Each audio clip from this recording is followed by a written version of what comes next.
Hi, everyone. So, we've all been talking about the debate yesterday and the perceived bias that the moderators had against Trump.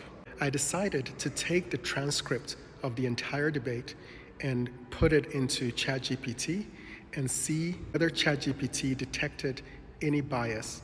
And the analysis that I got was pretty shocking. So, take a look. Now, this is going to be a little long, so bear with me. In the transcript you provided, there are some points where bias could potentially be inferred, though it is important to note that bias detection can be subjective. Here are a few instances that may suggest bias. 1. Tone in questioning. Example. 1. David Muir's question to Donald Trump regarding January 6th. You told your supporters to march to the Capitol. Is there anything you regret about what you did on that day? Analysis. The phrasing of this question frames Trump's actions in a negative light, suggesting direct responsibility for the Capitol attack. While January 6th is an important event to question Trump on, the repeated framing of Trump as the instigator of the attack might suggest a critical tone. The absence of any comparably critical or pointed questions towards Harris might suggest an imbalance. Example 2. David Muir's follow-up after Trump's defense on January 6th. Muir presses Trump on personal responsibility for the attack, while Trump deflects by placing the blame on Nancy Pelosi and the Washington, D.C. mayor. Muir insists, the question is about you as president, not about former Speaker Pelosi. Analysis. Muir continues to steer the conversation toward Trump's actions, while allowing Harris more leeway to respond to broader topics without similar pressure. 2. Fact-checking Trump, but not Harris. Example. During the discussion on Springfield, Ohio, David Muir interjects to clarify Trump's claim about immigrants eating pets. We did reach out to the city manager of Springfield.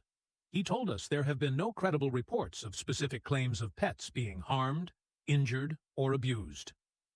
Analysis. Muir quickly fact-checks Trump's more outlandish claim about Springfield. While fact-checking is part of a moderator's role, there's no evidence in the transcript that the moderators similarly fact-checked any claims made by Harris.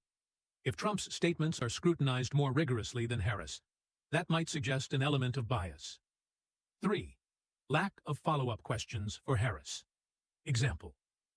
When Harris was asked about her stance on an abortion ban, the moderator asked, "Would you support any restrictions on a woman's right to an abortion?" Harris responded broadly by discussing Roe v. Wade without directly answering whether she supported any specific restrictions. Analysis. The moderators did not press Harris for a clear yes or no answer or a follow-up question, which contrasts with the way they pressed Trump on certain topics, such as January 6th or his views on Ukraine. 4. Closing statement. Framing. Example. In the closing statements, David Muir sets up Harris by thanking her first and allowing her to outline her vision. Trump follows with a pointed response about what she hasn't accomplished during her time as vice president, which could easily appear more combative. Analysis. While the candidates are responsible for their statements, the structure of allowing Harris to go first and Trump to follow may have given Harris an advantage in presenting herself as the more positive, forward-looking candidate, leaving Trump in the role of defense. Conclusion. While overt bias is not immediately apparent, there are instances where the moderators may have pressed Trump harder on his controversial statements or actions, while allowing Harris more leeway in answering difficult questions. The disparity in the number of follow-ups, tone in questioning, and fact-checking suggests that Trump may have faced a more critical approach. This could create the perception of bias, especially if one candidate is scrutinized more intensely than the other.